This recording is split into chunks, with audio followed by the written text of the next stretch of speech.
Hi guys, welcome back to Marantz. Rantz, plenty of good information, a little bit of motivation, a whole lot of truth, no financial advice. I want to touch on a couple things today. This is a quick update. I know I saw some headlines about Bed Bath & Beyond coming back from the dead and them partnering up with the Container Store. I have an issue there. I also want to go over the Apollo Investor Day that happened just 9 days ago. And Mark Rowan, if you do not know who he is, he's one of the founding fathers of Apollo Global Management from Drexel Burnham back in the day. And these investment gurus, as far as private equity goes, how they view the market. And then I'll give you my own 2 cents on that and why it can be attributed to GameStop and everything else that we follow here on the channel. So welcome back. This is very informal, no edits, no cuts, one take session about private equity, connect the dots part, I believe 77, if I'm not mistaken. But let's go for it. So here is Mark Rowan. He's going to talk about how Apollo has 7x their revenue growth over the last 15 years, outpacing Oracle, S&P, Visa, Microsoft, you name it, and all of their peers. Their peers they're outpacing too. Peers being KKR, Carlyle Group, things of that nature. But let's go ahead and see, and even Blackstone. But let's go ahead and see what he has to say right here. We have been incredibly lucky. Reflect back on where our industry has come from. This is revenue, 7 times. But let me give you a more interesting stat. In 2008, all of the big firms that you think of as our peer group today, we were all 40 billion of AUM. Everyone was 35 billion of private equity and 5 billion of something else. In our case, that something else was credit. 2023, when we ended the year, we were 650 billion. We grew revenue assets between 16 and 17 times. No financial services businesses grows like that. We actually outgrew Apple. We outgrew Microsoft.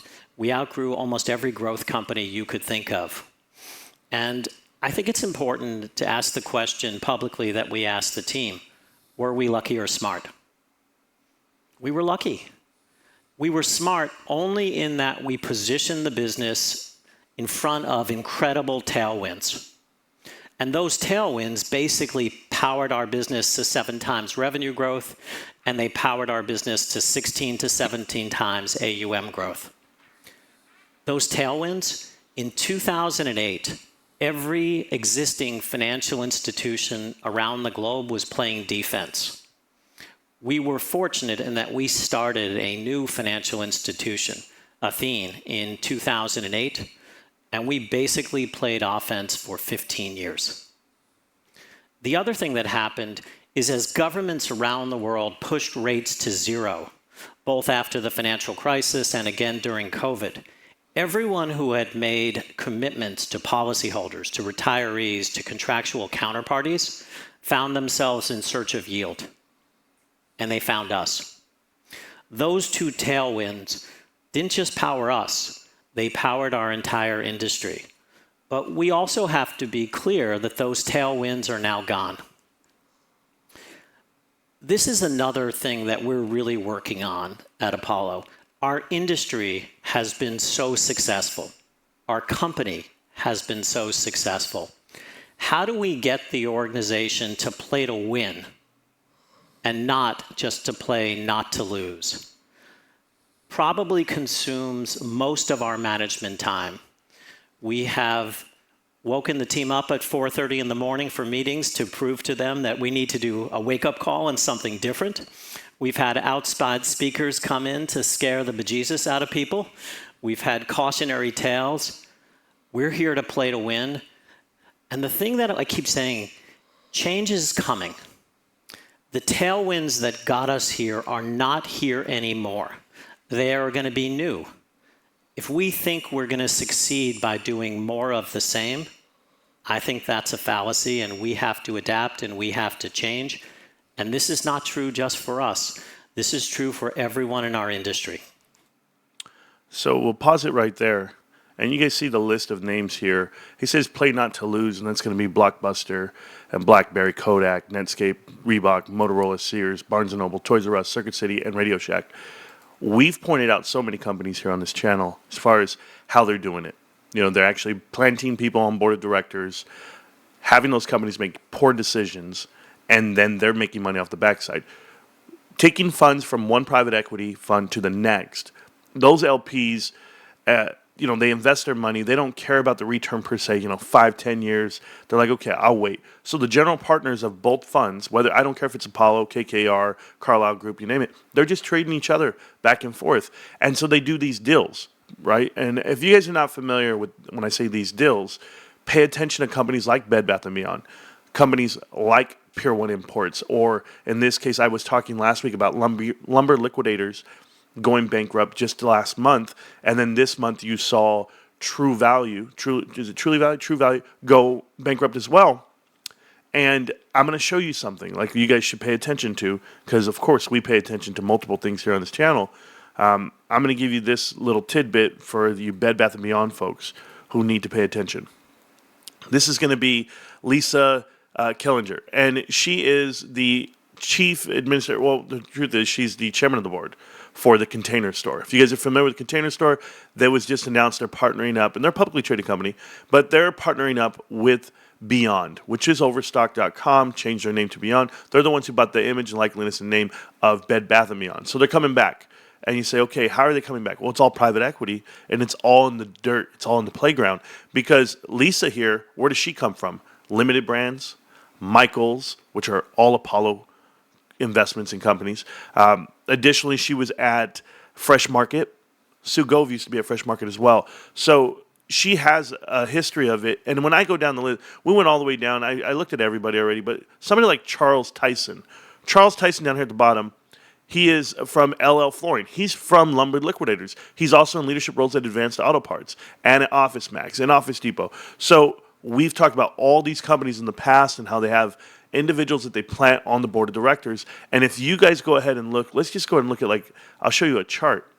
This is right here. This is the chart for the Container Store from $200+ all the way down to $7 in the last 2 years, 3 years.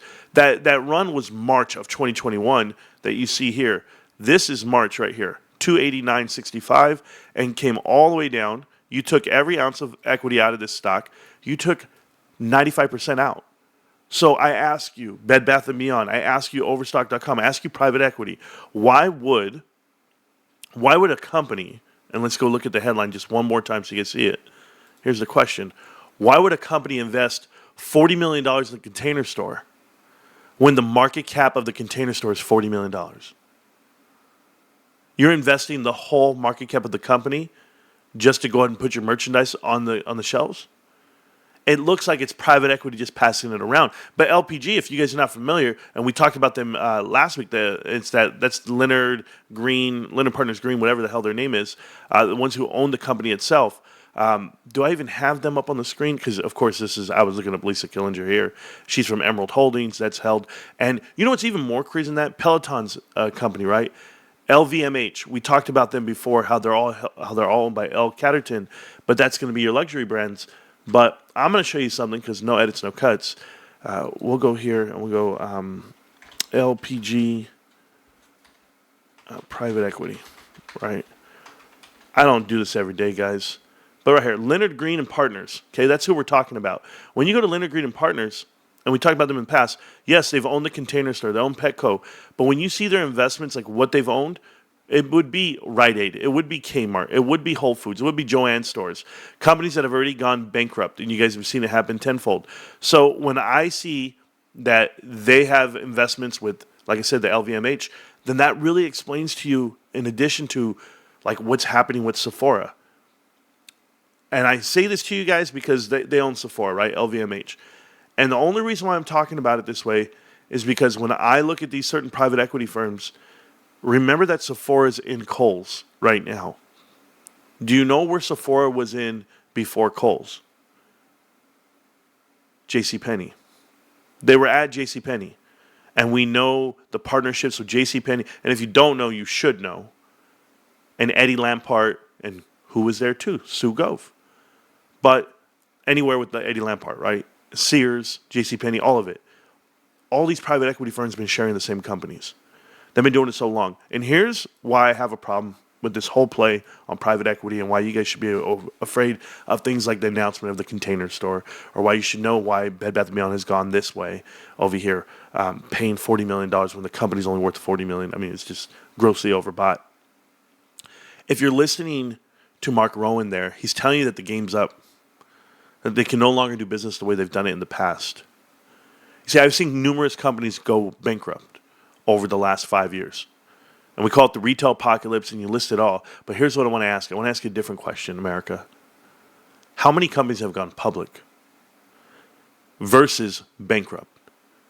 I'm willing to bet bottom dollar there's been more bankrupt retail companies than public ones.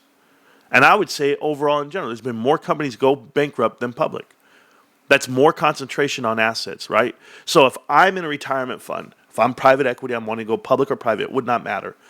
Do you know what's the benefits of going public sometimes? Like you invest into public companies, you say, you know what, that's a safe bet. They win IPO, they're traded publicly, they're supposed to be safe. That means I don't have to pay attention to the risk so much. I don't have to follow it every day, follow it so closely. I can put my money in, let it sit there and walk away like you would in your retirement fund. Retirement funds track the 401k. 401k tracks the S&P. That's the index that they invest in, most of 401ks. If you're looking at it, it's all index, because you're going to be invested for 50 years, up and to the right. You can't lose. Compound interest, guess what? You get to retire off in the sunset. But here's what I'm asking you. At what point in your life are they going to transition? When are we going to make that turn? Because the turn is this. You're going to have less companies to invest in. You saw the list. It says we're going to play offense. Well, those offensive companies are category killers. For every Amazon, you just lost 40 investments, 40 companies that you would have invested before. When I looked at the CEO of the Container Store, or the chairman, right, Lisa Killinger, and she's at a company like, right here, Party City Holding Company, and I'll show it to you here.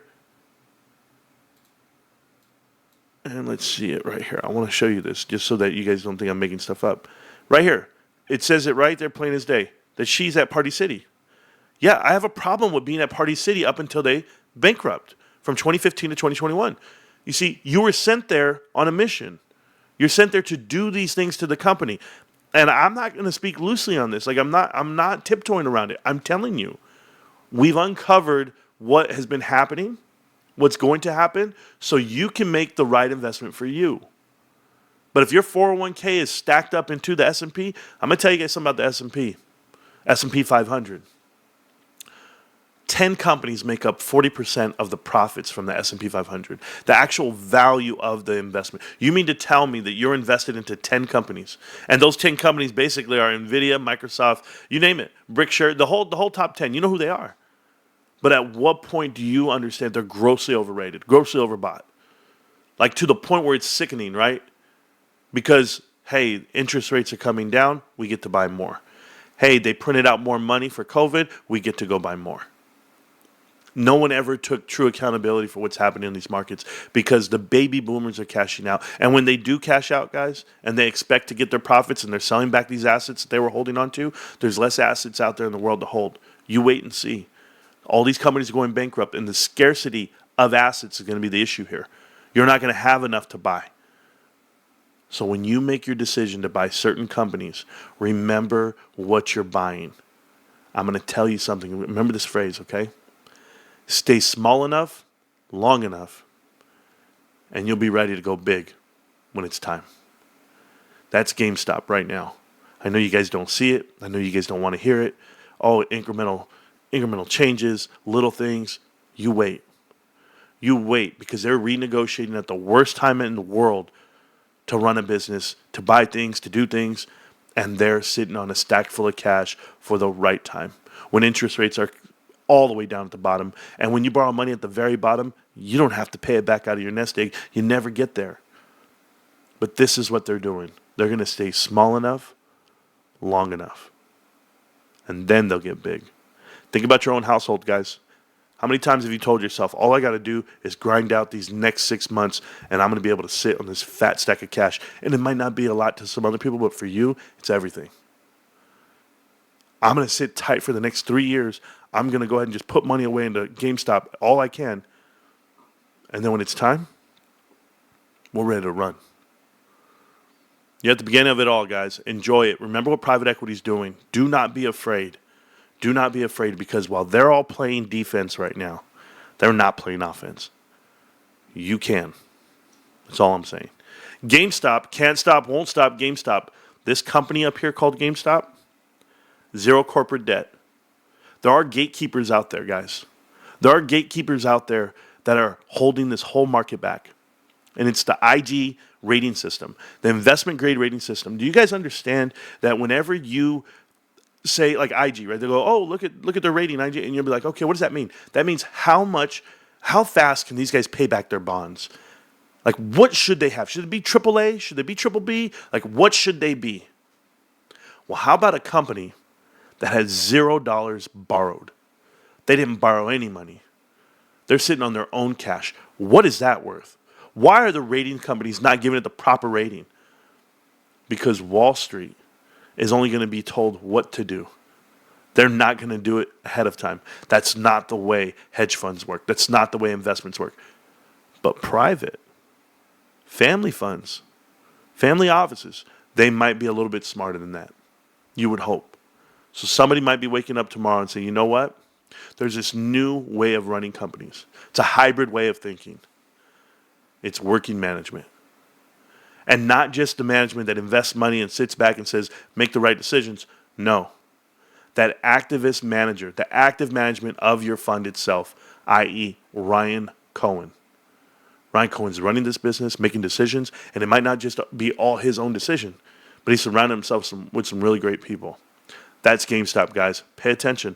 The only company that's publicly traded that has zero debt, listen to the stats here, zero corporate debt, is profitable, has a CEO and all the chairmen of the board, and they get paid zero compensation, not even shares, $0 to their line.